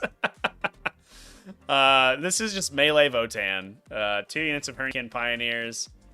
Hearthkin Warriors go into 2 Sagitaurs, so it's kind of the same deal. Not quite as aggressive, but we have tons and tons. This is just like a combined arms brick, right? Big Hecaton Land Fortress shoots 1 billion times, shoots a conversion beamer out the top, and then disembarks 10 mad guys with like 3 damage melee weapons. Oh, this one's only... I'm sorry, it's only 25. What? Okay, no, I guess that's different then. Yeah, so we have 2 units of 10 that go into the land fortresses, and then 1 goes into a Sagitaur. That's confusing because this looks like it's 5 for mole launcher, but that's not correct. That's not correct. Okay, so we probably have a unit of 5 guys, just the 5 bolter idiots that split out of the Sagitaur, go in the back and sticky your back objective. Then you put 5 Chthonian Berserks in the Sagitaur. The 2 land fortresses each get 10. Only 25. of these things. Man. Oliver Johnson, I'm disappointed. You can't say that this list is only for shirtless burly men and then pay points for beshirted burly men overtaking more shirtless burly men. Unacceptable. The worst list ever made. No good. As lame as the lion list. Yeah. I'm playing Dark Angels because the lion is so cool. Doesn't play the lion. I feel that energy so much, though. Like, I played so many Space Marine armies where I was like, I just want to play Gillyman. I like free strats and having a melee beatstick in the late game. And I would be like, Gillyman's too expensive for this list. I'm going to play Whirlwinds instead. And then just feel like I've betrayed my honor. What am I doing with my life? Why am I here? Who lets me play this game? We did talk about some fun lists yet. We had a bunch of team event lists with Tyranids. Tyranids ripped up a team event. That we talked about some good ones. All right. What else do we have to look at over here? These lists of this week have been sweet, honestly. I think it's, I don't know. It's kind of fun when Space Marines are pretty good. At least the Space Marine lists that we're talking about today have like a lot of Space Marines available to them. Like a lot of variety, a wide variety of Space Marine lists. All right, moving on. Let's talk about some Orks, shall we? Let's move back to the 2d6 tournament, because this is another one. Again, there's like specific events that were... This one apparently was very conducive to punching people, because we had the Blood Angels list, although this was an Ironstorm I think we looked at earlier. And then World Eaters at X01, and then 2 Orks in top 4, an X01 or a 401 and a 41. This is Jonathan Arkin, who I think is from Happy Crumpy Wargaming, if I remember correctly. It was just another YouTube channel you should go check out. He's running Badruk, Mazrog, Scragbad, double Beast Boss, one with extra movement, Smash a Squig with the Devastating Wound X, and a War Boss, 2 units of Beast Snagga Boys for the bosses to go into, 2 units of Gretchen, 1 big unit of Flash Kits for Mr. Captain Bedrick, double Gretchen, knobs.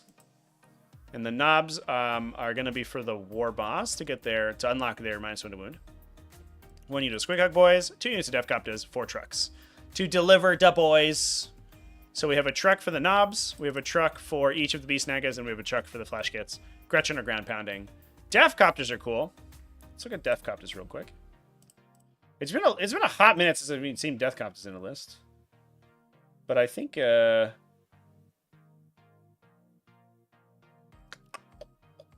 where's their data sheet? Let's look at them. Let's find Defcopters.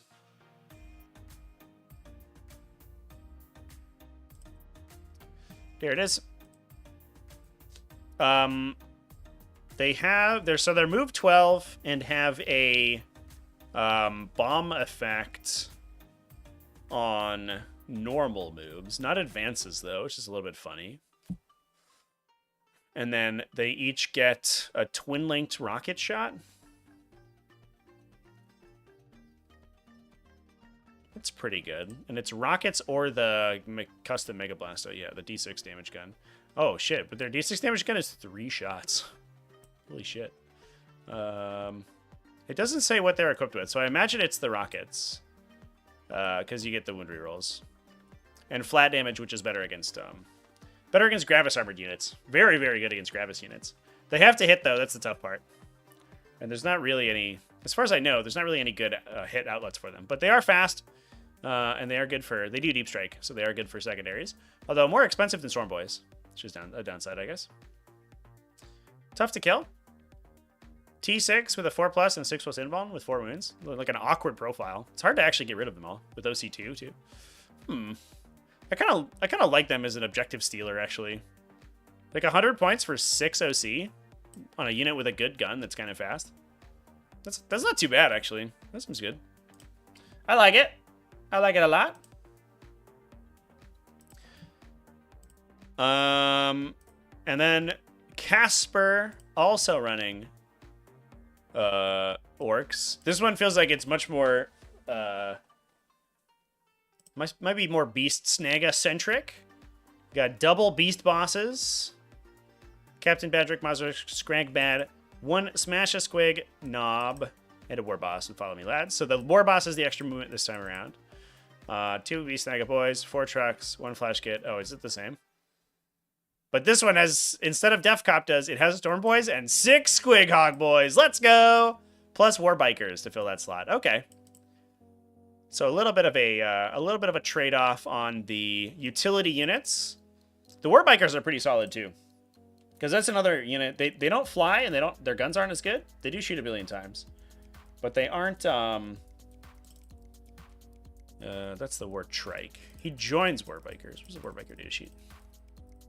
Show me War Bikers. I'm having trouble. Here we go.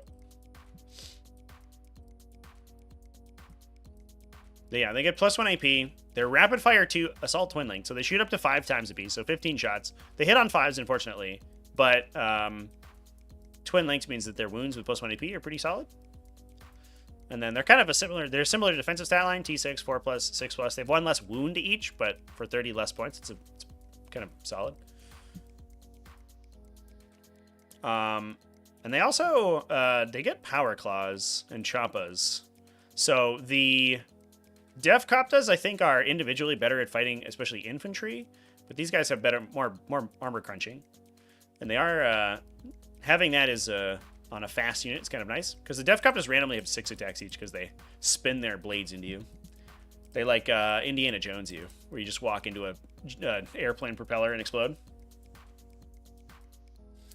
Not many good Necrons, chat, so far. We can take a look-see now that we're done talking about Orks. But I don't think that there was too many Necrons. Honestly, I think a lot of people dropped Necrons this week because here's one from Bembel Clash. They did score a 0, a 20-0, which is unfortunate. But otherwise, 3-1-1. I think a lot of people didn't want to play Necrons because there were new Necrons being spoiled, right? It's kind of hard to like get behind an army when you know that next week the entire face of the army is going to change, right? So you're like, well, I could play one more week with my like boring Awakened Dynasty, or I could play Hyperphase Crypt next week. So I'm not too surprised that we didn't see tons of Necrons this week.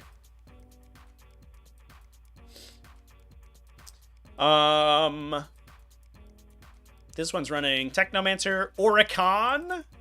So we're probably seeing, we're seeing 1 Necron Warrior Brick for Auric and the Diviner to jump into. A Hyper Material Ablator on a Lord. Another Lord. Transcendent Catan. So it's a Lichguard Lord, a Lichguard unit with a Lord in it, plus, and a Technomancer. Orican and a second Lord in the Warrior unit. Double Doomsday Arc. A Sovereign Coronal Hexmark Destroyer to buff the Doomsday Arcs. Crypto Thralls for both the big bricks. 2 units of 5 Death Marks. 2 individual Locust Destroyers for utility. Pretty classic. I like the 1-in-1 bricks. That lets you having more optionality versus the list that are like all Necron Warriors or all Lichguard. It feels like that's what the designers want you to be playing, and it definitely feels like you can present the unit that is more resilient to your opponent's shooting. Like there are some armies that will just kill 20 Necron Warriors, but those armies are a little bit less efficient against Lichguard. Because the Lichguard don't care quite as much about like mass 1 damage or blast weapons, whereas the Warriors are like, we're a 24 model unit. Please don't shoot 10 blast guns at us and get an extra 40 shots. What's my view on the Necron Codex? The new Necron Codex? So, full disclosure, I haven't had a chance to read through everything. From everything I've seen so far, it seems like at worst a side grade. I know there's a lot of Necron players who are like, oh no, my Lichguard brick like isn't quite as tanky as it was. It's so sad. Necrons are dead now.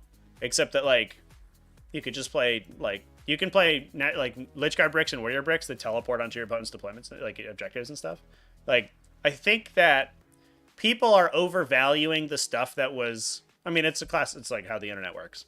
And like, don't get me wrong, this is what I do literally every time I've ever seen anything change in any game I've ever played. Being like, well, it sucks that unit's bad and it's going to be hard for this faction to compete now, and not really recognizing the number of buffs that the other buffs they received. So I think the faction's like infinitely more flexible. Hyperphase Legion or Hypercrypt Legion looks terrifying. The amount of Necrons are an army that's like the conceit is that they're very slow, and they're just like, hey, what if you auto-advanced 6 and had 3 uppy downies, 3 or 4 uppy downies a turn, and could 3-inch deep strike? And you're just like, oh my god. What if you were just Grey Knights? What if you were just Grey Knights? What if you were just Grey Knights? And I was like, oh boy, that's pretty big. It does feel like Awakened Dynasty is way less powerful for sure. There's definitely a lot of sweet combos, and definitely some of the other detachments look kind of nutso, but I do recognize that it did get easier to kill. And I think that is the trade-off, right? Like you now have lots more options for maneuverability and for canoptic lists and for destroyer lists. But on the flip side, the one detachment isn't quite as straightforward. So I think at worst a side grade, probably a little bit better than they were, is what it feels like to me.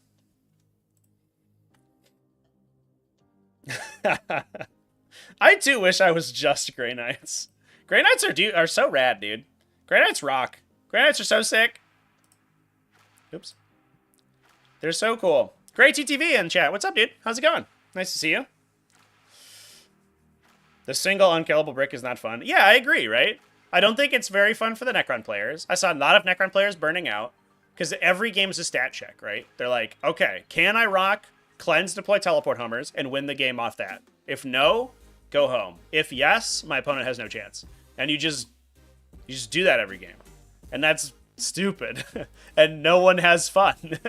And I don't think that's not good game design. It's not good and fun. But I think Necrons being easier to kill but having way more options is way cooler. Suddenly, like, your decisions matter, and there's counterplay, and you and your opponent are having an intelligent game.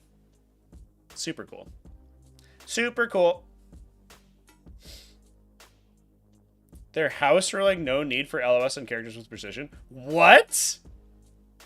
1 full saves. What? Who's house ruling that? Who's doing that? That's nuts. They're just like rewriting the rule. What? I mean, to be fair, precision is garbage. But I think that's too strong, maybe. That's wild. That's wild.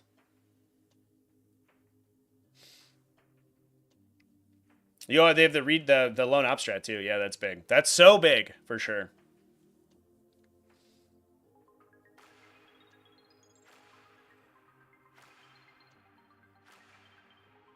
Only in melee? Yeah, except that everyone has access to it in melee. Like 90% of precision happens in melee. Yeah, that's... I don't know if I like that. I don't know if like every core rulebook stratagem has to be used every game, you know what I mean? Where you're just like, I will, and not everything needs to be tank, shock, or grenade. Whereas like that sounds like a situation where you just windmill slam epic challenge every single time you're fighting a Necron army. And you're just like, I'm gonna put all my damage into your characters. Go away, characters. And if you're not playing with Resurrection Protocol, you're like, well, guess I'll die. That's wild. Precision always nukes your character units. It depends on the characters, right? There are some character archetypes who are much more susceptible to precision weapons than others. Like I'm playing Thousand Suns right now, right? And precision is just deadly because Thousand Sun sorcerers are the damage output of their units, right? So they always are in line of sight of people. The counterplay to precision is you just keep your character behind a wall and suddenly he's immune to attacks. He's immune to precision attacks until his unit's dead. But if you're playing characters that have to draw line of sight to your opponent or have to engage in the fight or are melee oriented, you can't do that. So you just get wrecked. But Necron characters are almost entirely about passive buffs. And so they just string back to a wall and they hide behind the wall and they're immune. Which is like annoying and it's an obnoxious play pattern. And I understand that, right? But That's just sort of key to how the faction functions.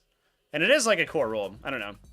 I don't think it should... It probably won't surprise anyone that as dumb as the rules in 40k many times are, I think that the core rules should be gospel. I think that as soon as like individuals start to like house rule core rules because they don't like them, I think the game kind of breaks down. It stops like inter-community play a lot, and I don't love that. But sometimes you can't get around it because Games Workshop isn't good at writing rules.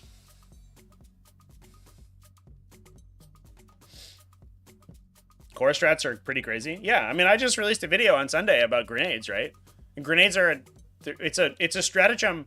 It's a stratagem that in most armies, like if you looked at the grenade stratagem and you roll back to 9th edition, that stratagem would be faction defining. Faction defining. Oh, I choose an enemy, do 3 mortal wounds to it?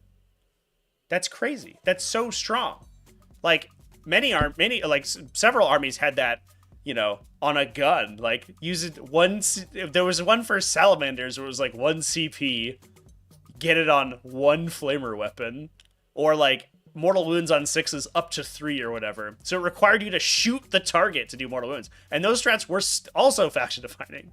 And the fact that it's just like, oh yeah, like half the units in the game just do it, but like it's random whether you get it or not. If you have a grenade on your model, you can use this insanely powerful stratagem. And the core rules of stratagems are all like that. Tank Shock, same deal. Tank Shock is literally the reason Crusher Stampede was so strong in 9th edition. It like pre 9th Ed Tyranid Codex, that stratagem beyond like there was some like their psychic powers were really strong and they were -1 damage, right? They had survivability, but so much of their damage output and their flexibility came from the fact that they did a bunch of mortal wounds in the charge for 1 CP. Now, most of the vehicles in the game just do that. Like, it's insane. That's so strong. But to be fair, you have less stratagems in your core book, so maybe it's fine that the core stratagems are stronger. The best strats to core strats? Disagree. But they are up there. They are sure up there. Phantasm is not a core strat, so... Phantasm and Dark Obscuration and Profane Zeal are not in the core rulebook, so... But all the other best strats probably are. My favorite was before they nerfed freeze strats, was when you would go to 2, like, Ultramarine units, and you would throw a grenade with one of them, and then duplicate the grenade with Gilliman, and then Rites of Battle the grenade with the captain, and you would just kill a tank like before in the start of your shooting phase. You were like, pay 1 CP, take 9 mortals. And like, what do you do against that? You just die. It is nuts. I'm glad they nerfed that. That was a little silly, to be fair. Being able to duplicate every stratagem was a little silly. All right, chat. Somebody asked for some Chaos Space Marine lists. We can look at some Chaos Space Marine lists. There were not as many undefeated Chaos Space Marines as we would expect to see, because Space Marines beat them all. So that's where we're at. Never grenade with your Necrons. I never grenade with my Tyranids, dude. It feels bad, bro. Or my Thousand Sons. Although Thousand Sons just do mortal wounds with their own stuff, so it doesn't matter. But it feels bad to have like this whole mechanic. Like, Tyranids don't get access to Tank Shock or grenades. And you're just like, aw, you're just sad. Hanging out in the corner, like watching the cool kids play with their spicy bombs, their spicy potatoes. But we're no more Tyranid salt. We have enough Tyranid. I have to save the Tyranid salt for when I play Snakes tonight. In an hour and 15 minutes. All right, chat. Let's do it. This one is Wolf on Mibu, who you've probably seen on the channel before. Highly likely, if you have been watching for OG T5S2, Wolf on Mibu was a staple in the community, and still pops in every once in a while to crush everyone with bizarre Iron Warriors lists. Bembo Clash number 9, he's 4-1. Not too big of a loss either. 12-8 is not too big, and he had 3 20s and a 17 otherwise in his record. So, in terms of different points differentials, Wolf on Mibu was kind of crushing it. We have an Abaddon list. 3 Undivided Castle Lords, kind of normal stuff. 1 Cultist Mob, 1 Rhino. 3 units of Chosen. It looks like 5 apiece. 2 Forge Friends, 1 Nurgle, 1 Chaos Undivided. 2 units of Obliterators, 1 Nurgle, 1 Chaos Undivided. 3 units of Warp Talons, all Slanesh. So no attachment for Mr. Abaddon. The weird thing about Abaddon, though, and the reason that you see him without an attachment, an unattachment, I should say, is, first of all, he has all the keywords. So he's Dark Obscuratable. So if you really want to, if you need to get Abaddon into melee, he can take a turn and just break cover and run at you. And if you're not within 12 inches of him, there's nothing you can do about it. He'll windmill slam the Dark Obscuration on himself and then be fine. And then advance and charge next turn with the Slash strat and then kill you. He also, it has been ruled that, and this is technically correct, it's not like a weird corner case thing, but because Dark Pacts trigger every time you're selected to shoot, he can be selected to shoot in the shooting phase, have no eligible targets, roll a Dark Pact, and then be done. So he can generate his command points every single shooting phase without having to shoot anyone, which is very strong. So it means that he can hide behind walls and stuff and continuously generate CP and passive value for your army. Pretty good. That's good stuff. And then you're following that up with a bunch of Chaos Lords. Only 1 Rhino, so 2 of them get in the Rhino, and the other one just like sort of chills, I guess.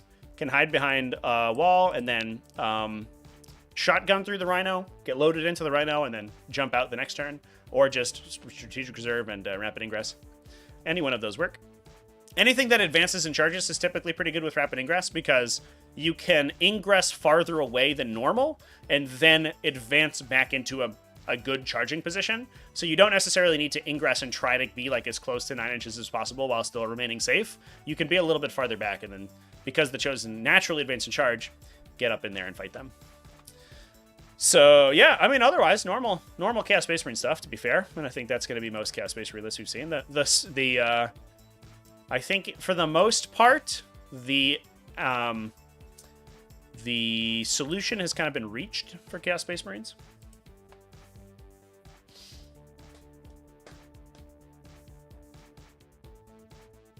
Land Raider for Chosen, or take a 3rd Forge Fiend and Bikers? I mean, take Rhinos. Save points, take Rhinos. Rhinos are rule. I mean, the Land Raider's fine. I don't think... You're not going to be, like, upset that you brought a Land Raider. But the Rhinos are just so efficient, right? You save 200 points, and it's basically the same unit. You can't move and disembark, so you don't get, like, the insane threat range that you get with the Lord, but that's usually fine. If the Rhinos Nurgle keyworded, you can put it in the middle of the table, and most armies can't kill it. It's because you'll just Dark Obscurate it, and then you just get to disembark and charge next turn. What is the solution? Oh, I mean, the solution to the puzzle of what you bring in your Chaos Space Marine army. The solution to beating them is get good, I think. I think anything like anti... we can take a look at pairings and see what he lost to. 20 Ode, whatever Fabian was playing. 17 3'd that one. 20-0. Lost to Black Templars, yeah. I think the solution is that you play Ironstorm Spearhead. Unfortunately for us, chat, the solution is that you play Space Marines. Yeah, this list is like so key to killing Chosen too. Oh my god. 3 Predator Destructors, chat. Don't you get out of that transport with your Chosen. You stay in that transport, otherwise you're dead. You're dead, you hear me? There's 3 damage autocannons with +1 AP against infantry looking at you. And you're just like, no! And then they vaporize. Yeah, I talked about this list in my video the other day. This one was bringing 4 Impulsors and putting Tech Marines in them so that you got extra damage out of the Impulsors. But the Impulsors are also very useful because they're a relatively fast, like sort of cheap transport. And what you want against Chaos Space Marines is you want to be able to jam their infantry. Oh, this isn't what I wanted to do. I wanted to look back to Mulch's list. So what you want to do is put stuff in front of them to force the Chosen to run around, and then they don't get good threat ranges on your more important stuff, and you can keep shooting. And if you can kind of like threat saturate and cover multiple angles, they can only Dark Obscurate one thing, so you can usually, like oftentimes, Chaos Space Marines have to play aggressively to get their melee stuff into you, and so you'll force Dark Obscuration, or they'll have to hold Dark Obscuration for their more valuable units, and you can either force it out early from them, or you can get value by like shooting all of their less valuable stuff before you target their expensive stuff that they have to obscurate. I have an old video. It's on a channel membership. I have a really old video about dealing with defensive stratagems that's still perfectly relevant today. And I might literally just like repost it or something, or maybe re-record it for 10th edition. I think I talk about double shooting a lot in that video, and that's not necessarily, that's a real 8th edition Codex energy. But that's like sort of what you have to do. You have to do very careful target priority to try to either encourage your opponent to dark obscurate early in the turn so you can maximize your efficiency later in the turn, or you can get value from your attacks before they use their defensive strats. It's not perfect because like they just outmath you a lot of times because that's how good Chaos Space Marines are, but there is counterplay to the faction, which is kind of why I like them. They're super strong, but they are beatable.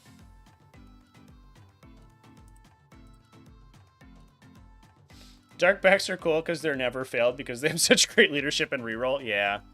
That is a downside. I also think Dark Packs should be a Battle Shock check, not a leadership test. I don't like that Chaos Icons give you a reroll on it.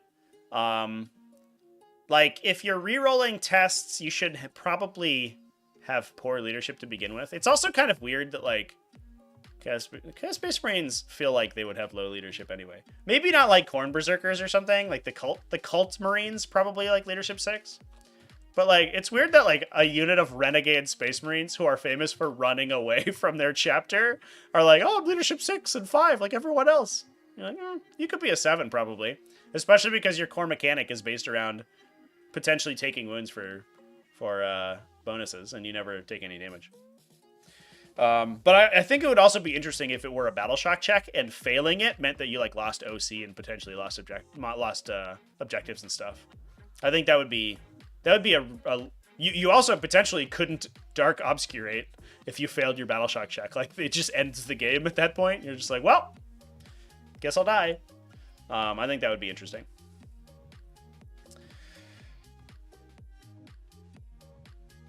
Necrons deserve a leadership bump. I think Necrons are fine. Because six is like, it's like slightly above average, right? And most of the characters are 6. Like, I think it's fine. If you bump down to, like, 5 is largely immune to leadership. Because the thing that people have to understand, and I literally just had this graphic open, I think, and I don't remember where I stashed it on my hard drive. I have it saved to, like, show people. But because it's not something that 40k usually uses. Oh, here it is. Because the stats, because Battle Shock checks are decided on a bell curve, you actually get dramatically more likely to succeed the further you push, right? So, like, leadership 7 to 8 is like a pretty big loss, right? You're cutting off, like, this whole section of the pool. And the same thing goes for, like, 5 to 6. It's not quite like just rolling a single d6 and getting +1 or -1, because these are cumulative essentially, right? So it's graded on a bell curve rather than a normal distribution. So every point of leadership better is a dramatic reduction in your chance to fail, if that makes sense. Like, more than you would think, right? Like, 5 versus 6 doesn't feel that big, but it's a pretty big difference once you tabulate all the percentages of each of one of these results.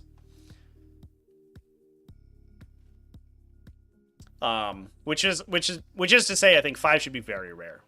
And I think, especially for the Silent King, who is a character who should very rarely take Battle Shock checks anyway, it's probably okay.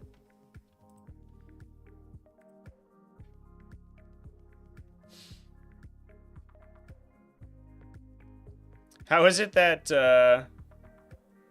I don't have dice yet, chat? I didn't get too many requests for dice. I should probably make them, but I don't know. My I don't spend a lot of time on merch. I usually just make merch to give it away. Because I don't actually sell that much merchandise. And maybe that's because I haven't made any new ones in a really long time. But I don't know. I made a big push like last year to do a bunch of like cool designs and stuff, and nobody was really into it. So I kind of like forgot about merch for the most part. But yeah, I could do a little. I could do dice. I got friends with dice companies and stuff. How is Greyfax better than anything in the game? Yeah, that one I don't understand. If Greyfax feels like there's always a thing that happens in game design where you throw numbers at the wall in the very beginning, and then towards the end of the process, right, towards the end of the development process, you winch it down, and you get more. You get. I don't know what I'm trying to say here. Like, you get more deliberate at what you choose. And Greyfax, especially because she was one of the first models that was shown off, I think. It feels like she was a very early design. And she's super cool, don't get me wrong. I like Greyfax and I like Kyriodrexis. I like all the Imperial Agent, the character Inquisitors. I think they're all like really playable and they all have really unique effects. But it feels like they were like, oh, high leadership should be 4. And then they you do some test games and you do some math and you're like, actually, a 4 is like an automatic pass. Should we maybe move really high leadership to 5 and then most leadership to 6? And you're like, yeah, okay. And then, but the data sheets you've already sent to the printer, or you've locked in, or they've been on Warhammer Community. You're like, well, that's done. So, and that kind of feels like what Greyfax would be. Where you're just like, I don't know, 4, I guess. Oops, it was too strong. Whatever. I mean, maybe realistically, she's meant to be the leadership fixer for Imperial Battle Line units. I don't know, but it is what it is. Almost everyone taking the leadership on 7+ when armies are pointing battle shock at them for -1. I mean, that's the point, though. The issue is that. Failing battle shock feels bad, right?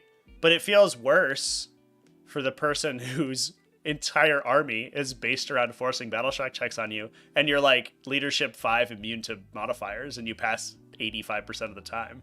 You know what I mean? There has to be a give and take. You can't just be like, oh, I'm immune to modifiers, reroll leadership, +1,000,000, all that stuff. If leadership 6 passes, whatever it is, 65% of the time, and armies that and there are armies that require you to fail battle shock for their abilities to work, then pushing it to a 50-50, I think, is totally fine. Imagine if on the flip side, right, you were you had to roll a 50-50 for reanimation protocols to do anything. That would feel real bad. You would have those games where you're like, I just didn't roll any 4-ups, so my reanimation protocols didn't heal any wounds. That sucks. That's what it is playing an army that's battle shock focused. You know what I mean?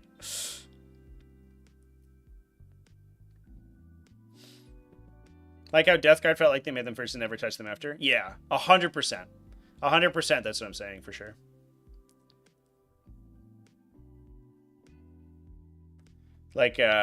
Death Guard, they were like, I don't know. There was a big meme in the transition from 8th to 9th edition where they very clearly, they didn't change any of the data sheets because they just transitioned the armies over and then FAQ'd stuff that didn't work. But they released a Munitorum field manual for 9th edition, and they very clearly took every data sheet in the game and put it through an Excel spreadsheet. If it was monster or vehicle keyworded, it went up 5 points or something. Everything in the game went up a multiple of 5 based on their points value, which was had 10 points added if they were a vehicle or a monster. And then units that were widely played at the tail end of 8th edition got an exorbitant points increase for no reason. So Centurions got destroyed and stuff. And it feels like that's what they did, except to the statistics in Death Guard. They were like, well, we don't want to do army-wide -1 damage anymore. So replace it. So get rid of that. Change all the Maltas to strength 9. reduce the AP on like every weapon by 1, and I don't know, print it. It's fine. Like change every character to 4 wounds, and then we're good. Cool.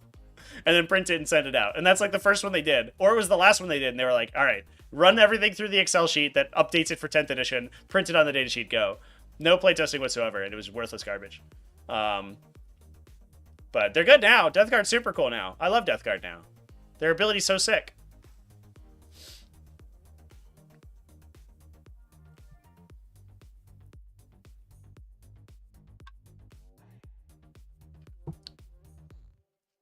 With Death Guard got an extra wound on their tree.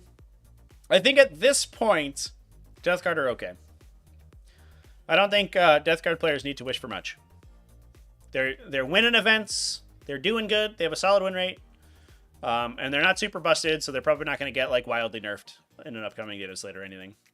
And I think like Death Guard are a good example of where armies should be. They're like the real success story of the data slate system, I think. Where they were like, guys, we redesigned this faction randomly. Here's a patch. They have an entirely new faction mechanic, and you're like, oh, sick. This is rad. Totally changed the army. Plus a bunch of points cuts help too. I think Death Guard are finally, like, we're getting to the point that, I mean, part of it, I think Death Guard, like, Plague Marines are really, really strong. But we're getting to the point that I think Games Workshop is recognizing the weaknesses of the Tactical Marine profile. Like, the 3+ save 2 wounds, no invuln. And they're appropriately costing it, right? Where, like, Plague Marines are, they're T5, so they're a little bit better than normal Tacticals. And they're maybe a point undercosted. But, no, it's, like, kind of neither here nor there. They need transports to get to the fight, so, like, maybe it's fine. And they kind of need characters to buff themselves. So, like, you're paying 160, but actually you're paying, like, 300. But they are very cheap for what they do. Like, they have good special weapons, they have good melee profiles. And that's because they have that, like, crappy Tactical Marine defensive stat line.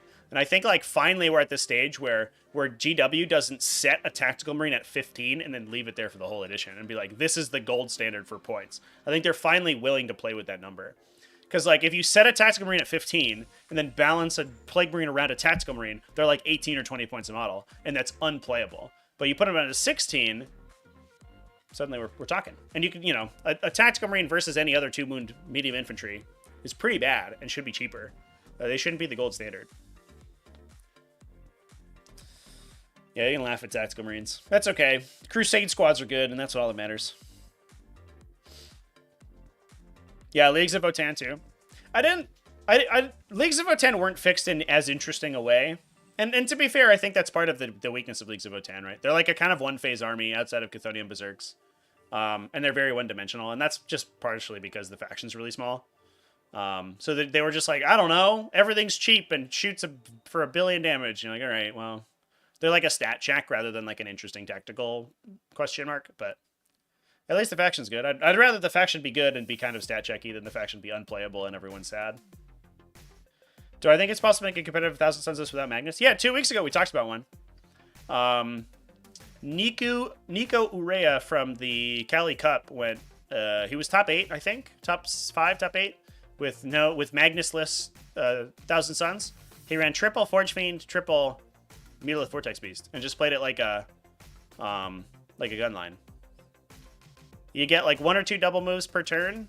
He had an arm on brick that was like foot slogging it with 10 flamers to problem solve for the middle objective, and then he just had a Demon Prince standing next to 3 Megalith Vortex Beasts and just like stood them on objectives and had his opponent pull their hair out trying to kill them, basically. Like, your opponent has to overcommit to the Megalith Vortex Beasts, so you just, like, get to Twist of Fate off their heavy armor and shoot it to death with Forge Fiends and then say go. And the Forge Fiends are, like, pretty... They trade super efficiently into armor, like T10 or less armor, basically. Which is pretty cool. I don't know. It definitely wasn't a list that was on my radar, but it did well, and he seems like he knows what he's doing, so... Pretty impressed. All right, chat. I think it's time to wrap things up. This has been a super good episode, by the way. I think we had some really good discussion about Space Marines. We had some really good discussion about different varieties of Space Marines, about why Ironstorm Spearhead's good. Team events, team event lists, some interesting lists from different factions. It has been a fun time. So yeah, we'll go ahead and wrap things up. please come hang out with me on the Purple channel in 1 hour, a little bit less than 1 hour now. I'm going to get drunk off my butt and play the worst Tyranid list imaginable, but it's going to be fun. Yeah, we'll see how it goes. So thanks everyone for hanging out with me. I'll see you over there in a little bit. Remember to keep it classy, folks. Have happy wargaming, all that stuff. And let's roll the outro.